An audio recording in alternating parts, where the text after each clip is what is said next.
귀한 찬양 감사합니다. 오늘은 뒤에 햇살이 있으니까 거의 후광처럼 성가대 뒤에서 햇살이 아름답게 빛났습니다.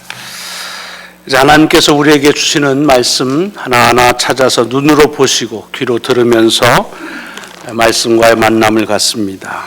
먼저 구약의 말씀은 욥기 38장 1절로 7절의 말씀, 구약성경 개역개정판은 799페이지입니다. 욥기 38장 1절로 7절의 말씀입니다. 그때에 여호와께서 폭풍 가운데에서 욥에게 말씀하여 이르시되 무지한 말로 생각을 어둡게 하는 자가 누구냐? 너는 대장부처럼 허리를 묶고 내가 네게 묻는 것을 대답할지니라. 내가 땅에 기초를 놓을 때에 내가 어디 있었느냐? 네가 깨달아 알았거든 말할지니라. 누가 그것의 도량법을 정하였는지, 누가 그 줄을 그것의 위에 띄웠는지 네가 아느냐? 그것의 주추는 무엇 위에 세웠으며 그 모퉁이 돌을 누가 놓았느냐? 그때에 새벽별들이 기뻐 노래하며 하나님의 아들들이 다 기뻐 소리를 질렀느니라. 아멘, 아멘. 신약의 말씀은 히브리서 4장의 말씀입니다. 신약성경 356페이지 하단부터 시작되어지는 히브리서 4장 12절부터 16절까지의 말씀 봉독합니다. 하나님의 말씀은 살아있고 활력이 있어 좌우에 날선 어떤 검보다도 예리하여 혼과 영과 및 관절과 골수를 찔러 쪼개기까지 하며 또 마음의 생각과 뜻을 판단하나니 지으신 것이 하나도 그 앞에 나타나지 않음이 없고 우리의 결산을 받으실 이의 눈앞에 만물이 벌거벗은 것 같이 드러나느니라. 그러므로 우리에게 큰 대제사장이 계시니 승천하시니 곧 하나님의 아들 예수시라. 우리가 믿는 도리를 굳게 잡을지어다. 우리에게 있는 대제사장은 우리의 연약함을 동정하지 못하실 이가 아니요 모든 일에 우리와 똑같이 시험을 받으신 이로되 죄는 없으시니라. 그러므로 우리는 긍휼하심을 받고 때를 따라 돕는 은혜를 얻기 위하여 은혜의 보좌 앞에 담대히 나아갈 것이니라. 아멘. 복음서의 말씀은 마가복음 10장의 말씀입니다.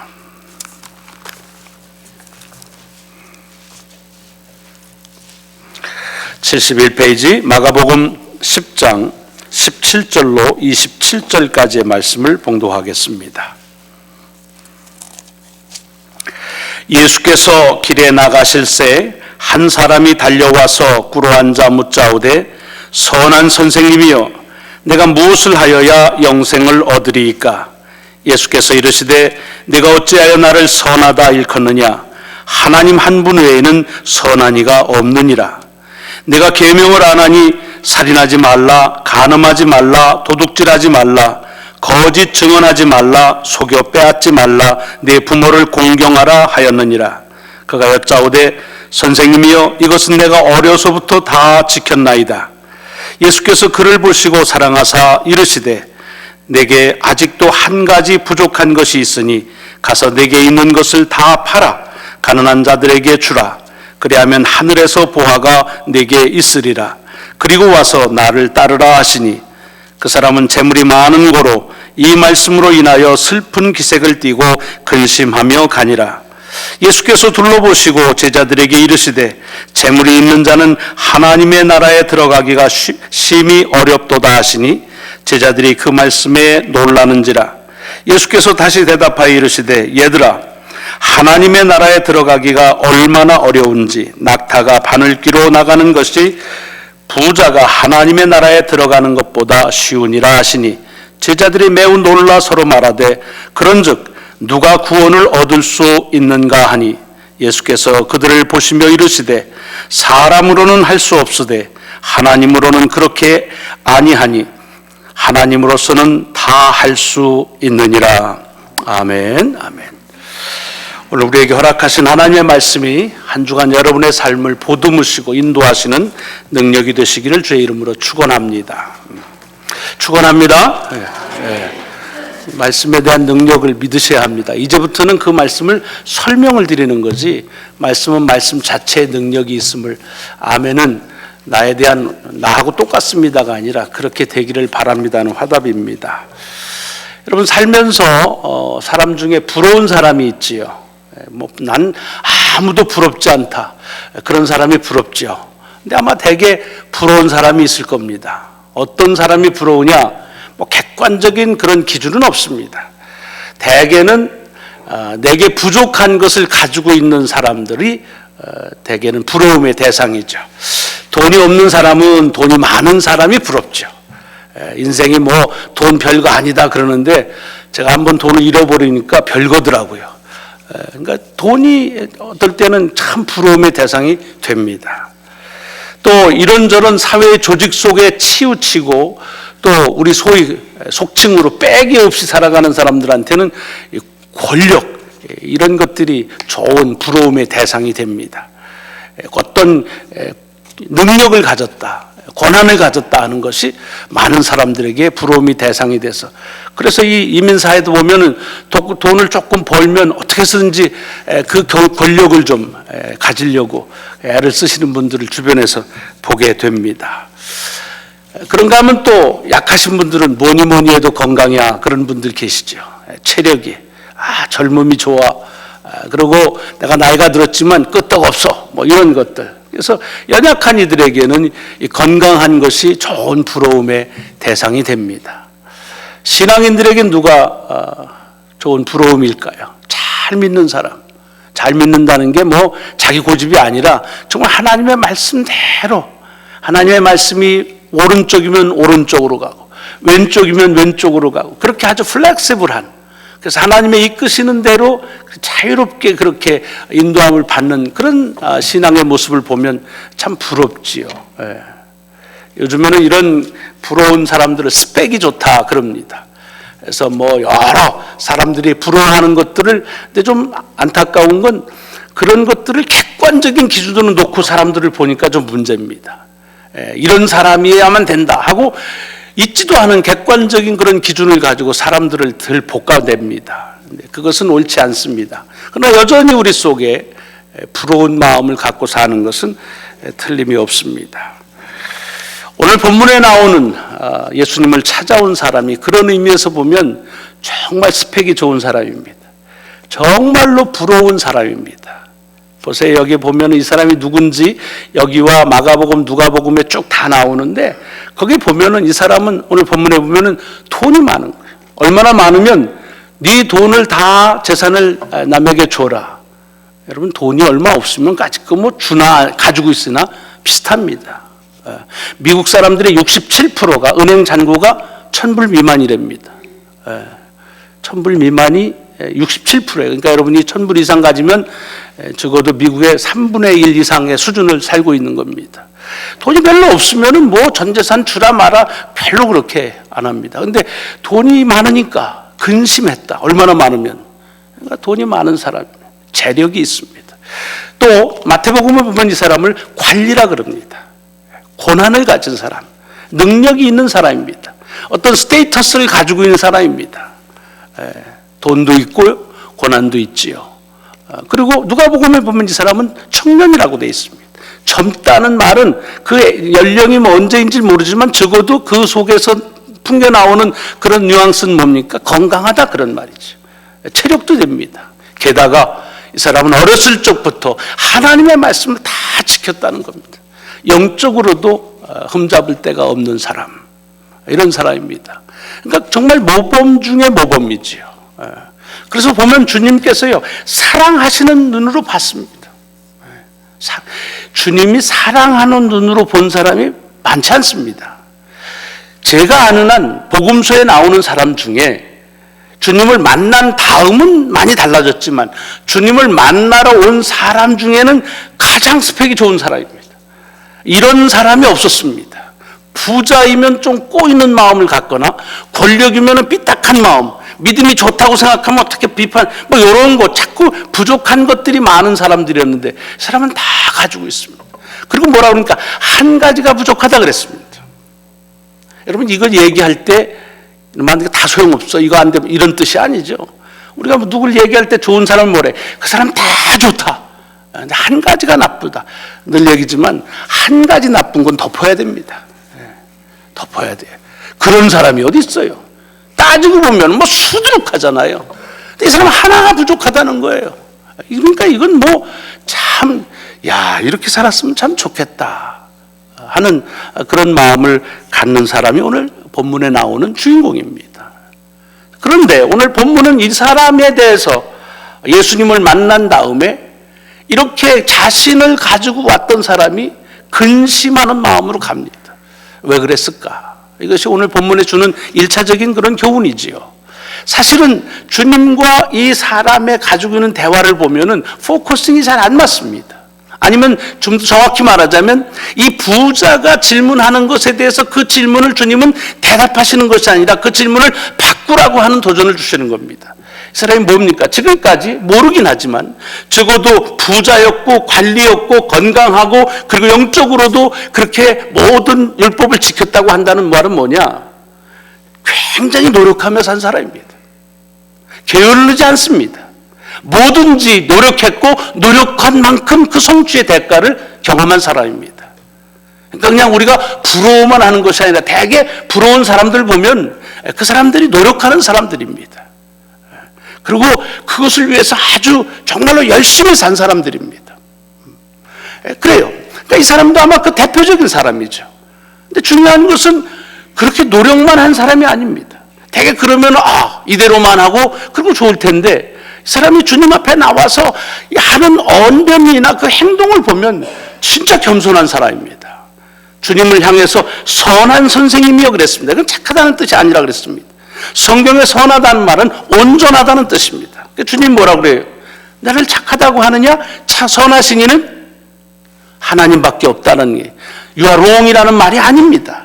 이 말 가운데에는 이 사람은 지금 예수 그리스도를 하나님과 함께 보고 있다고 하는 뜻입니다. 선하니여라고 하는 말은 하나님과 같으다 그런 얘기. 그리고 그것을 주님께서 다시 레코그나이즈 해야 되는 일입니다. 게다가 주님 앞에 나와서 이 정도 되면은 그러면 뭐 좀 이렇게 뻐길 수도 있지만 꿇었다 그랬습니다. 꿇었다. 예수 그리스도가 우리에게는 지금은 모든 만유의 만유이시고 모든 충만의 충만이시라 무릎을 꿇어야죠. 뭐 요즘은 꿇지도 않지만 하여튼 그런데 이 사람은 무릎을 꿇었다 그랬습니다. 얼마나 겸손합니까? 제가 전에 얘기하는지 모르지만 무슨 평신도 간증 집회 이런 거 하면요 이 사람은 섭외순위 영순입니다. 와서 얘기하는 것마다 은혜가 될 거 아닙니까? 안 가진 게 있어야죠. 뭐 부자지요. 뭐 지위도 있지요. 건강도 하지요. 믿음도 좋지요. 뭐 요즘 말하면 사회적으로도 성공하고 신앙적으로도 참 귀한 삶을 사는 이러면 뭐 사람들이 뭐 그냥 이렇게 되는 거지요. 그런데 이가 질문하는 것이 뭐냐면 이렇게 성취하고 노력하고 한 것이기 때문에 그 다음 어떻게 하면 영생을 얻을 수 있습니까? 현실에 만족하지 않는다는 겁니다. 영생에 대한 관심을 가졌다. 예수님 찾아온 사람 중에 영생에 대해서 관심 가진 사람은 거의 없습니다. 병 낫고 뭐 이런 문제들, 현실적인 문제를 하는데 사람은 현실적인 문제를 지금 딜하기 위해 뭐 그것 때문에 온 것이 아니라 영생에 대한 그런 생각을 가지고 오니 얼마나 귀합니까? 그런데 그 영생을 어떻게 하면 얻을 수 있느냐라고 보는 겁니다. 이것이 문제입니다. 물론 그만큼도 못 가니까 이것만 비판하자는 것이 아니라 주님께서 지금 지적하시는 것이 그거예요. 다 돈도 명예도 권력도 건강도 그리고 영적인 모든 율법의 행위도 다 성취했습니다. 그런데 부족한 것이 뭐냐? 영생이다. 그러면 그 영생도 어떻게 하면 얻을 수 있습니까? 당연하게 또는 물어야 될 질문 중에 하나죠. 주님은 뭐라고 말씀하십니까? 영생은 그렇게 성취하는 게 아니다. 있는 것을 다 다른 사람에게 주고 나를 따라라. 주어진다는 겁니다. 영생이라고 하는 것은 살아가면서 쟁취할 것이 아니라 주어지는 것이다. 하나님이 행하시는 것이다라는 겁니다. 그래서 그가 근심하며 떠났다고 그랬습니다. 근데 사실은 그 근심하며 떠났다는 말에 재물이 많다고 하는 이유인데 그것을 잘 보면 이 사람은 영생을 갈망은 하지만 영생을 믿지 않은 사람입니다. 왜 그런가? 주님께서 그랬습니다. 다 남 줘라. 그리고 그냥 나만 와라. 라고만 했다고 한다면 이거 없는데 이거 고민할 수 있습니다. 그런데 주님께서 뭐라고 얘기하십니까? 그러면 하늘에서 보화가 내게 있으리라 그랬습니다. 다른 번역은 더 큰 보화라 그랬습니다. 더 큰 보화가 영생에서 주어진다는 겁니다. 그런데 근심하고 떠났다는 것입니다. 무슨 소리예요? 하나님 나라에서 더 큰 보화를 얻는다는 약속을 못 믿은 거죠. 몇 달 전에 우리 아이들 줄리아를 데리고서 여기 이 권사님네 밥 먹으러 롯데에 갔습니다. 가서 이제 밥을 먹으려고 있는데 우리 우성원 집사님네 애가 이제 수환이를 데리고 그리고 이제 그 엄마랑 왔어요. 그래서 있는데 마침 그 전에 제가 우리 줄리아하고 그 다현한테 쿠키를 2봉지씩 이렇게 사줬습니다. 뭐 엄마가 안 하는 걸 할아버지가 해야 인기니까. 그래서 이제 딱 2개를 쥐고서 있는데 수환이가 왔어요. 그러니까 지 엄마가 하나를 주라 그러는 거예요. 주라니까 이거 어떻게 해서 이거 지금 할아버지 만나야 생기는 건데 줄 수가 없죠. 딱 이렇게 꺼내 그러고 있어요. 근데 조금 있다가 줘요. 하나를 줘. 그러더니 또 하나를 가지고 있는 걸 줄리아가 수환이 엄마한테 그걸 또 주는 거예요. 엄마가 깜짝 놀라서 왜 날 주냐. 근데 무슨 일이 일어났을까요? 그때 걔는 할아버지가 대화하는 것을 들었습니다. 제가 뭐라 했냐면 주면 5개 사줄게 그랬습니다. 2개 주면 5개 사줄게. 그런데 걔가 할아버지 얘기를 뻥이라고 들으면 못 주죠. 이거 속아가지고 5개 준다고 그러고 사주지도 않고 그랬어 보세요. 못 믿으면 못 주십니다. 근데 어린아이들은 그렇지 않아요. 그러니까 2개 주는 거죠. 왜? 5개가 생긴다는데 왜 그걸 안 합니까? 이 말입니다. 영생에서 큰 보화를 줄 것이다. 그러니 지금 있는 것을 남들에게 주라. 가난하게 나눠주라. 근심하며 떠났다. 영생을 갈망은 하지만 믿지 않았던 모습입니다. 애석한 마음으로 이제 이렇게 마무리가 되는데 오늘 본문에서는 사실 이렇게 해서 끝이 아닙니다. 만약 스펙 좋은 사람이 이 세상에 성공했지만 마지막 한 가지 그래서 almost 다 가다가 끝판에서 안 됐다 라고 하는 것이 이 주제라고 한다면 여기서 끝납니다. 그런데 사실은 이 이야기의 주님의 포인트는 여기서부터 시작합니다. 그 부자가 떠난 다음에 그 다음 제자들에게 얘기합니다. 부자가 하나님의 나라에 들어가는 게 얼마나 어려우냐. 여러분 이 말씀을 잘 보세요. 이게 어렵다라고 얘기하시는 거지 불가능하다고 얘기 안 합니다. 그리고 그 어려운 것을 말하면 낙타가 바늘기로 들어가는 것처럼 어렵다라고 말합니다. 그런데 그 얘기를 듣고 제자들은 뭐냐면 That's not possible 그런 거예요. 누가 그걸 할 수 있느냐. 여러분 잘 들어보세요. 이거는 제자들도 이 부자와 똑같이 하나님의 나라는 성취하고 그리고 다다를 수 있는 그런 노력이 한 대가로 주어진다고 생각해서 그렇다고 한다면 이 세상에 누가 그 하나님 나라를 얻을 수 있겠는가? 그것은 가능하지 않다라고 말하는 것입니다. 그래서 가능하지 않다는 얘기로 제자는 끝나지만 그 다음 주시려고 하는 가장 중요한 메시지가 그 다음 나옵니다. 사람으로는 어렵지만 하나님은 하신다. 이게 포인트입니다. 부자는 안 돼. 부자 되면 그러면 하나님 나라하고는 영 관계없어가 아닙니다. 어렵다는 거예요. 가난한 자보다는 어렵지만 그러나 사람은 어려워도 하나님은 하신다. 이게 복음입니다. 여러분 이것은 부자만이 아니라 누구도 만약에 하나님의 나라를 성취하려고 하고 그것을 들여가려고 노력한다. 어렵다는 거예요. 여러분 이게 꼭 돈 얘기만 아닙니다. 내게 자신 있는 것이 있다고 한다면 그것으로는 어렵다는 거예요. 혹시 여러분이 믿음이 있다고 생각하십니까? 내가 다른 사람보다 더 열심히 있다고 생각합니까? 그렇다고 한다면 그 열심은 마치 낙타가 바늘기로 들어가는 것과 같은 열심에 지나지 않는다는 거예요. 어렵다는 겁니다. 어렵지요. 뭘 가지고 하겠어요? 그러나 하나님은 하신다는 거예요. 여러분 이것이 우리의 소망입니다. 이것이 우리가 신앙생활하고 있는 근거라고 하는 것입니다. 신앙은 무엇입니까? 신앙은 다른 사람들이 할 수 없는 것을 우리가 헤쳐나가고 더 많이 하고 앞장서서 그것을 성취하는 그런 방법을 우리에게 가르쳐 주는 것이 아닙니다. 신앙이라고 하는 것은 우리가 할 수 없는 일들을 하나님께서는 베푸셔서 그래서 그것을 믿고 의뢰하는 것이라고 하는 것을 얘기합니다. 여러분, 이런 얘기하면 젊었을 때는 잘 안 들읍니다. 그리고 나이 든 사람들이 이런 얘기하면 아주 나이브하게 들립니다. 아유, 인생 젖걸로 사니까 저거밖에 안 됐지, 이렇게 됩니다. 인생 살면 살아갈수록 우리 속에 오는 지혜가 무엇입니까? 인생이라고 하는 것은 내가 노력하는 것으로 주어지는 것이 아니다. 결국은 하나님의 행하시는 역사, 내게 베푸시는 은혜, 이것이 내게 나를 나되게 한 것이다. 그런 거 아닙니까? 그래서 나이가 들어서 받는 은혜들, 그것이 소중한 이유는 뭐냐? 그러니 나는 아무것도 아니라는 것이 아니죠. 여러분, 전도서를 잘 보십시오.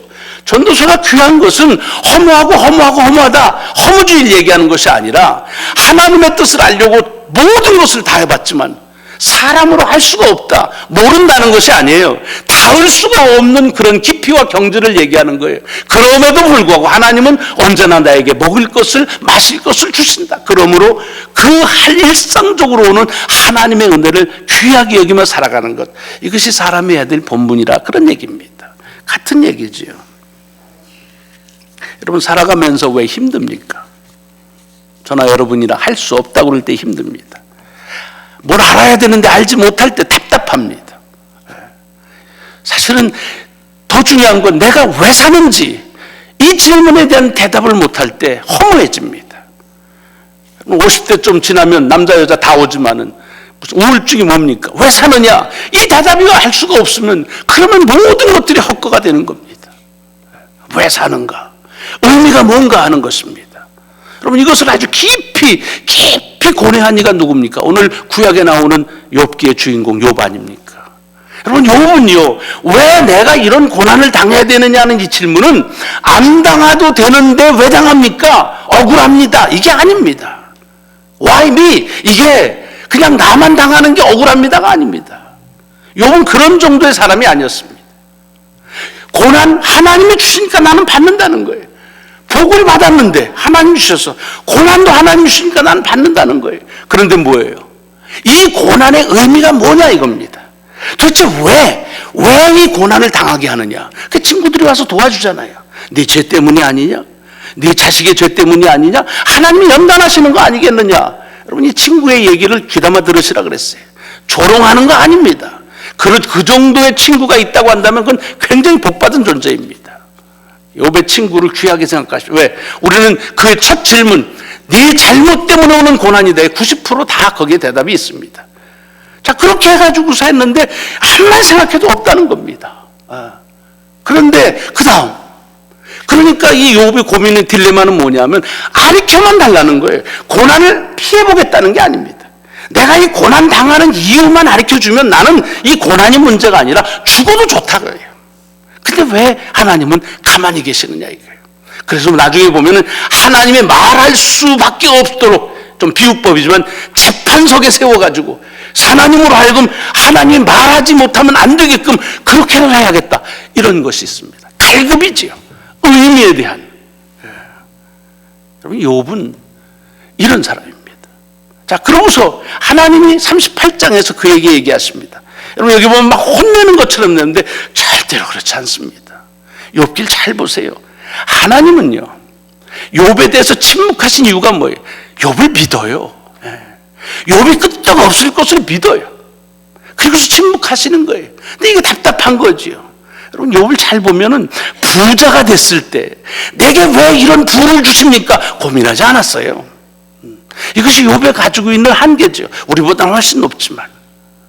고난이 올 때 왜 이걸 고난을 당하느냐 하는 게 우리는 그저 고난 피하려고 하는 것이지만 욥은 그렇지 않아요.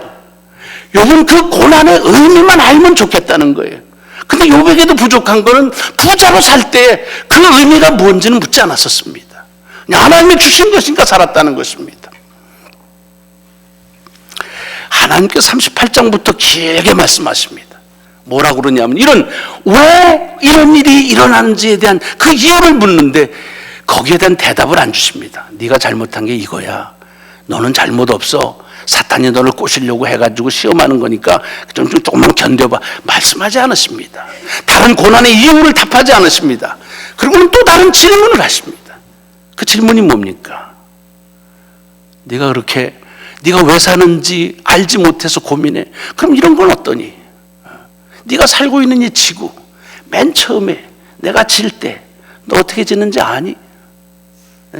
내가 그걸 어떻게 측량하고 어떻게 해서 맨 이 지구의 처음을 어떻게 시작했는지 아니? 여기서부터 시작해서 계속 질문이 나옵니다.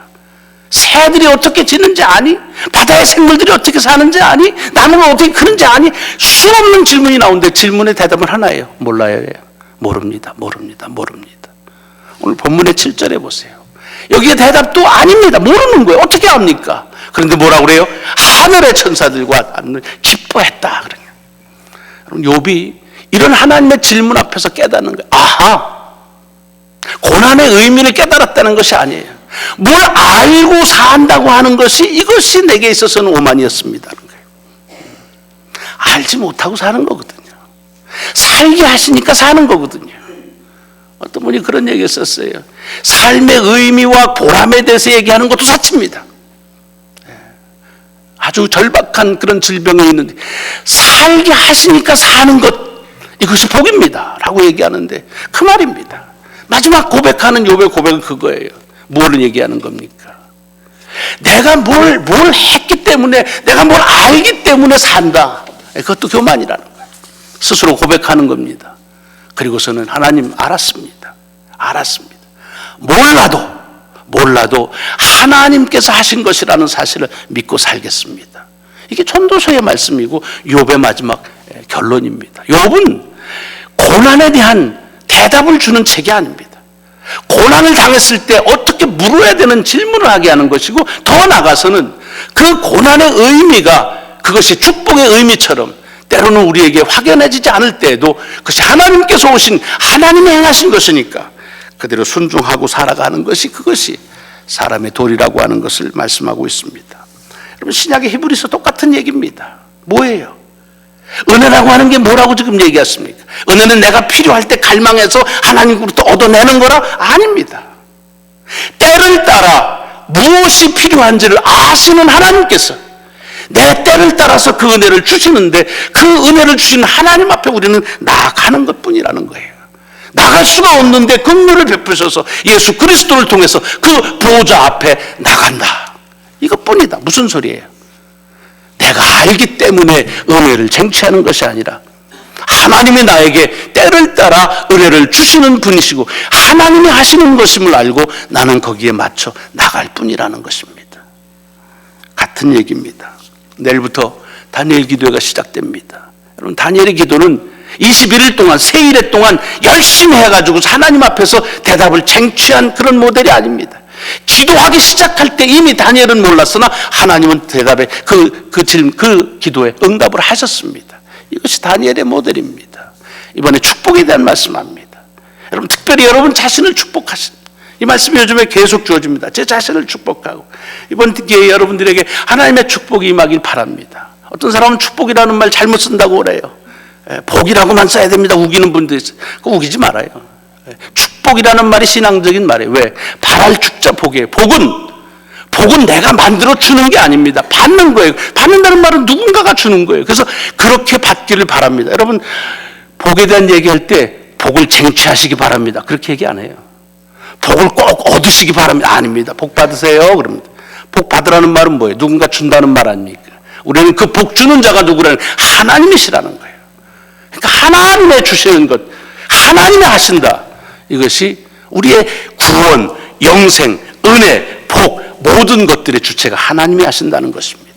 여러분의 삶의 주체가 모든 형편에 따라서 주시고 또 허락하시고 베푸시는 하나님이 계시다는 사실이 여러분의 살아가는 또 한 주간의 삶의 근거요, 기도의 귀한 이유가 되시기를 주의 이름으로 축원합니다. 기도하시겠습니다. 발버둥 쳐봐야 아무것도 이룰 수가 없다는 사실을 왜 그렇게 늦게서야 깨닫는지요. 뭔가 이뤘다고 하는 것들이 얼마나 우리를 허망하게 만들고 실망시키는지 참으로 우리는 아둔할 때가 많습니다. 그래서 결국 우리의 입술에서 고백해야 될 것은 하나님이 하셨기에 내가 살아갈 수 있음을 고백하고 이 삶을 저희들이 살아갈 수밖에 없음을 하나님 깨닫게 하시는 것이 은총임을 감사드립니다.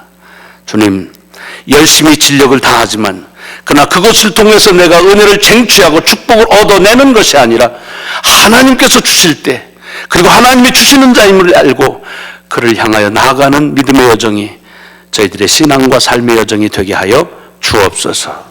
우리 구주 예수 그리스도의 이름으로 감사하며 기도드리옵나이다. 아멘. 아멘. 이제 감사하는 마음을 물질로 또 찬양을 봉헌하는 시간입니다.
감사합니다. 모를 때에도 모른다 좌절하지 않게 하시고 하나님의 아심을 믿고 살게 하시니 감사를 드립니다. 할 수 없을 때에도 할 수 없는 것 때문에 낙심하지 않게 하시고